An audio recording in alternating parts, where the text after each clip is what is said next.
Perkenalkan, nama saya Purnama Eka Putra. Di video kali ini saya akan menjawab pertanyaan berdasarkan materi 7.3 Strategy of Corporate Political Activity.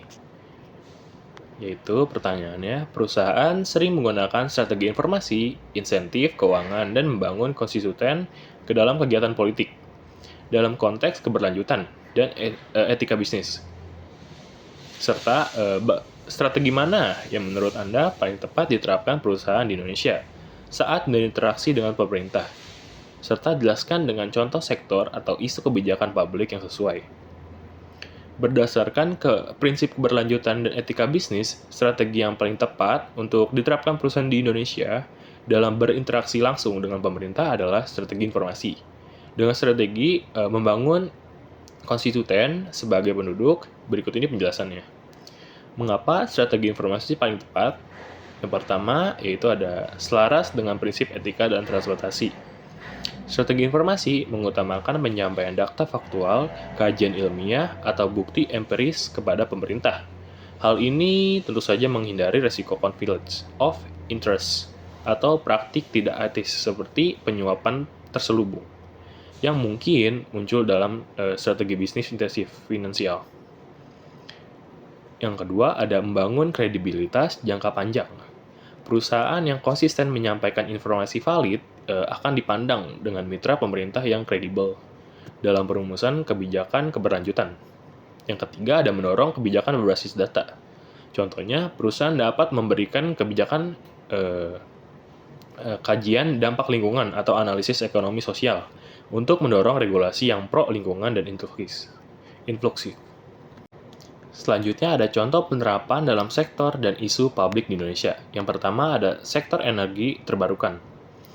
Isu kebijakan yaitu transisi dari energi fosil ke energi bersih. Contohnya strategi informasi.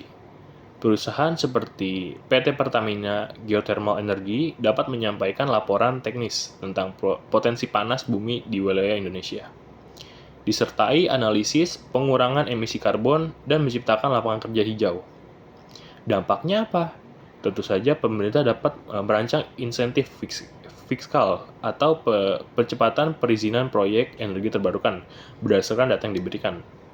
Yang kedua ada sektor pengelolaan sampah plastik. Isu kebijakannya yaitu pengurangan sampah plastik sekali pakai.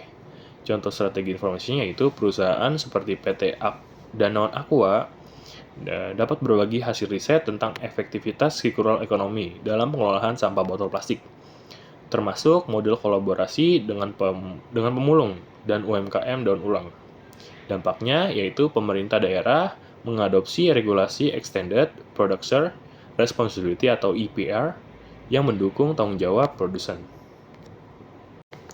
Selanjutnya ada peran strategi membangun konstituen sebagai pendukung. Contoh pertama ada perusahaan dapat menggalang dukungan masyarakat melalui kampanye edukasi seperti bijak berplastik atau melibatkan LMS lingkungan dalam advokasi kebijakan. Keuntungannya menciptakan legitimasi sosial dan tekanan positif kepada pemerintah untuk menerapkan kebijakan keberlanjutan. Lalu, mengapa strategi investasi finansial kurang tepat? Yang pertama, resiko etika. Kontribusi finansial kepada pihak pemerintah berpotensi ditafsirkan sebagai suap, meskipun dalam bentuk corporate political spending yang legal. Selanjutnya ada konflik jangka panjang. Kebijakan yang dihasilkan mungkin dianggap tidak objektif dan merusak kepercayaan publik. Kesimpulannya, dalam konteks Indonesia yang sedang mendorong pembangunan keberlanjutan, strategi informasi adalah pilihan paling etis dan efektif. Dikarenakan yang pertama ada mematuhi prinsip good corporate governance. Yang kedua ada mendukung terciptanya kebijakan publik yang inklusif dan berbasis data. Yang ketiga ada membangun hubungan jangka panjang yang saling menguntungkan antara bisnis, pemerintah, dan masyarakat. Tentu saja dengan pendekatan ini perusahaan tidak hanya mematuhi regulasi, tetapi juga aktif berkontribusi dalam mencapai tujuan pembangunan keberlanjutan, yaitu SDGs Indonesia. Sekian video soal kali ini, penjelasan kali ini. Terima kasih.